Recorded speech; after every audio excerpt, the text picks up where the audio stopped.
Hi friends, welcome to Tamil flavours. இன்னைக்கு நம்ம பருப்பு குழம்பு எப்படி வைக்கிறதுன்னு பார்க்க போகிறோம். நாகர்கோயிலில் ரொம்ப ஃபேமஸான ஒரு ரெசிபி. எந்த கல்யாண வீடு எடுத்தாலும் பருப்பு கறி இல்லாமல் இருக்கவே இருக்காது. நாகர்கோயிலில் இந்த பருப்பு கறின்னு தான் சொல்லுவாங்க. பருப்பு கறி, சாம்பார், ரசம், இந்த சாப்பாடு வந்து நாகர்கோயிலில் எல்லா கல்யாணத்துலேயும் அதிகமாக பார்க்கலாம் நீங்கள். ஸோ இப்போ இந்த பருப்பு குழம்பு எப்படி செய்யறதுன்னு நம்ம பார்க்கலாம். தேவையான பொருட்கள் என்னென்னு பார்க்கலாம். பருப்பு குழம்பு வைக்கிறதுக்கு ஃபர்ஸ்ட் ஒரு 2 கை பருப்பு எடுத்திருக்கேன். இது ஒரு 4 பேர் 5 பேர் சாப்பிட்றதுக்கு போதுமான அளவு. அதிகமாக வேணும்னா இன்னொரு கை பருப்பு அதிகமாக எடுத்துக்கோங்க. 4 பச்சை மிளகா, ஒரு 15 சின்ன வெங்காயம், ஜீரகம், மஞ்சள் தூள், பூண்டு, காயம். இப்போ இது எல்லாத்தையுமே வந்து நம்ம குக்கரில் போட்டு வேக வைக்க போகிறோம். இது வந்து வேக வைக்கிறதுக்கு தேவையான பொருட்கள். தாளிக்கிறதுக்கு வந்து நம்மளுக்கு எண்ணெய், கடுகு, காஞ்ச மிளகாய், கருவேப்பிலை, 2 தக்காளி, இந்த துணி வச்சிருக்கிற ஒரு கை தேங்காவும், ஒரு அரை ஸ்பூன் ஜீரகம், 1/4 ஸ்பூன் மஞ்சள் தூள், இது 3ஐயுமே வந்து நம்ம அரைச்சி கடைசியாக சேர்க்க போகிறோம். இப்போ இந்த பருப்பு குழம்பை நம்ம எப்படி செய்யறதுன்னு பார்க்கலாம் வாங்க. இது எல்லாத்தையும் போட்டு தண்ணியில் லைட்டாக ஒரு அலசி எடுத்துக்கோங்க. இப்போ இது ஒரு தண்ணி அலசியாச்சு. இது கூட நம்ம எடுத்து வச்சிருக்க ஜீரகம், மஞ்சள் தூள் 2த்தையும் சேர்க்க போகிறோம்.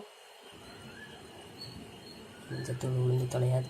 நம்ம எடுத்து வச்சிருக்க கட்டி பெருங்காயத்தையும் சேர்க்க போகிறோம். கட்டி பெருங்காயம் இல்லைன்னா சாதா பெருங்காயமும் நீங்கள் போட்டுக்கலாம். அப்புறம் 1 கப் தண்ணி, பருப்பு வேகிறதுக்கு தேவையான அளவு தண்ணி. குக்கரில் இருக்கிற பருப்பை வேக வைக்கிறதுக்கு ஒரு விசில் விட்டு 5 நிமிஷத்தில் நம்ம இப்போ இறக்க போகிறோம். இப்போ பருப்பு கறிக்கு அரைக்க தேவையான பொருட்கள் என்னென்னு பார்க்கலாம். துருவி வச்சிருக்கிற 1 கப் தேங்காயை ஜாரில் எடுத்துருக்கேன். ப்ளஸ் இது கூட ஒரு அரை ஸ்பூன் ஜீரகம், ஒரு 1/4 ஸ்பூன் மஞ்சள் தூள். இது கூட நம்ம குக்கரில் வேக வச்சுருந்தோம் இல்லையா, அந்த குக்கரில் வேக வச்சுருந்த பச்சை மிளகாவையும் எடுத்து இது கூட நம்ம சேர்த்துக்க போகிறோம். பச்சை மிளகா வந்து உங்கள் காரத்துக்கு ஏற்றாப்புல நீங்கள் வந்து எடுத்துக்கோங்க. இப்போ இதை வந்து நம்ம நரன்னு அரைச்சி எடுத்துக்க போகிறோம். நல்லா மையாக அரைச்சிடக்கூடாது, நரன்னு கொரன்னு அரைச்சி எடுத்து வச்சுக்க போகிறோம். இப்போ இதை வந்து நம்ம அரைச்சாச்சு. இங்கே பாருங்கள், நரன்னு இந்த மாதிரி அரைச்சி எடுத்து வச்சுக்கணும். லைட்டாக தண்ணி விட்டு கூட அரைச்சிக்கலாம். இப்போது நம்ம பருப்பு கறி வைக்க ஸ்டார்ட் பண்ணலாம். இப்போ பருப்பு கறி வைக்க ஸ்டார்ட் பண்ண போகிறோம். அதுக்கு ஃபஸ்ட்டு நம்ம வந்து அடுப்பில் ஒரு சின்ன கடாய் வச்சுருக்கோம். அதில் கொஞ்சமாக எண்ணெய் விட்டுட்டு, எண்ணெய் சூடானதும் ஒரு 3 காஞ்ச மிளகாய்,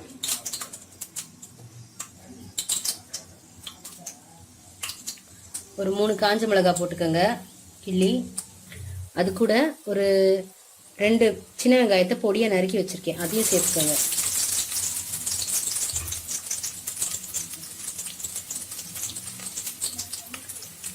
இப்போ இந்த ஸ்டேஜில் இது கூட கடுகு சேர்த்துக்க போகிறோம்.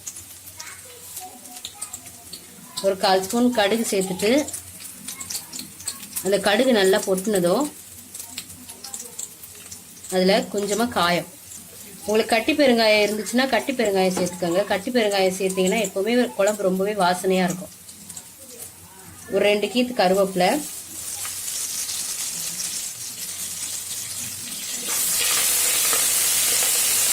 கடுகு நல்லா பொட்டிடுச்சு. வெட்டி வச்சிருக்கிற 2 தக்காளி, இந்த 2 தக்காளியும் சேர்த்துட்டு நல்லா கிண்டி விட்டுக்கோங்க. இந்த தக்காளி நல்லா வதங்கட்டும். இந்த தக்காளி வதங்குறதுக்கு கொஞ்சமாக உப்பு சேர்த்துக்க போகிறேன். இந்த தக்காளி நல்லா வதங்கட்டும், அதுக்கப்புறம் பார்ப்போம். இப்போது நம்ம வெட்டி போட்டிருந்த தக்காளி நல்லாவே வதங்கிருச்சு. இது கூட நம்ம வந்து வேக வச்சுருந்தோம் இல்லையா பருப்பு, அதை வந்து சேர்த்துக்குவோம். நம்ம பருப்பு பாருங்கள் நல்லா வெந்திருக்கு. ரொம்பவும் குழைய விட்டுறக்கூடாது. பருப்பை ரொம்பவும் குழைய விடாமல் இந்த மாதிரி பூண்டு, சின்ன வெங்காயம்லாம் தெரிகிற மாதிரி நீங்கள் வந்து வேக வச்சு எடுத்துக்கணும். அதுக்காக தான் ஒரு விசில் விட்டு 5 நிமிஷம் மட்டும் வைக்கணும்னு சொன்னது. இப்போ இந்த பருப்பை வந்து நம்ம இந்த தக்காளி கூட சேர்த்துக்க போகிறோம்.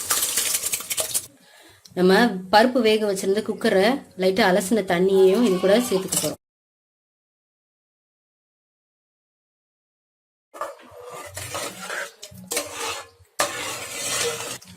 இப்போ இந்த பருப்பு கூட நம்ம வந்து அரைச்சி வச்சிருந்த அந்த தேங்காவை சேர்த்துக்க போகிறோம். சேர்த்துட்டு அதையும் இந்த பருப்பு கூட நல்லா கலந்து விட்டுக்க போறோம்.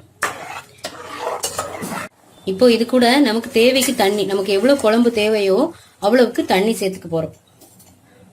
சேர்த்துட்டு உப்பு தேவையான அளவு சேர்த்துக்கோங்க. இந்த ஸ்டேஜ்ல உப்பு காரம் எல்லாமே பார்த்துக்கோங்க. பார்த்துட்டு குழம்ப நல்லா கொதிக்க விட்டு இறக்க வேண்டியதான். இப்போ இந்த குழம்பு கொதிக்கட்டும். நம்மளோட பருப்பு கறி இப்போ நல்லா கொதிச்சிருச்சு. இந்த மாதிரி தண்ணி கன்சிஸ்டன்சியில தான் இருக்கணும், ரொம்ப திக்காவும் இருக்கக்கூடாது. தண்ணியா இருந்தா பருப்பு கறி நல்லா தான் இருக்கும். ஸோ நம்மளோட பருப்பு கறி ரெடி ஆயிடுச்சு. இதை இப்போ ஒரு பவுலுக்கு டிரான்ஸ்ஃபர் பண்ணிடலாம். பருப்பு குழம்பு நல்லா கொதிச்ச உடனே இறக்க வேண்டியதான். இப்போ நான் இதை ஒரு பவுலுக்கு டிரான்ஸ்ஃபர் பண்ணிட்டு நம்மளோட சுவையான பருப்பு குழம்பு நாகர்கோவில் ஸ்டைல் பருப்பு கறி ரெடி ஆயிடுச்சு. நீங்களும் உங்க வீட்டில் இதை ட்ரை பண்ணி பாருங்க. ட்ரை பண்ணி பார்த்துட்டு உங்களோட கமெண்ட்ஸை ஷேர் பண்ணுங்க. என்னோட சேனலை சப்ஸ்கிரைப் பண்ணுங்க. தேங்க்யூ ஃபார் வாட்சிங்.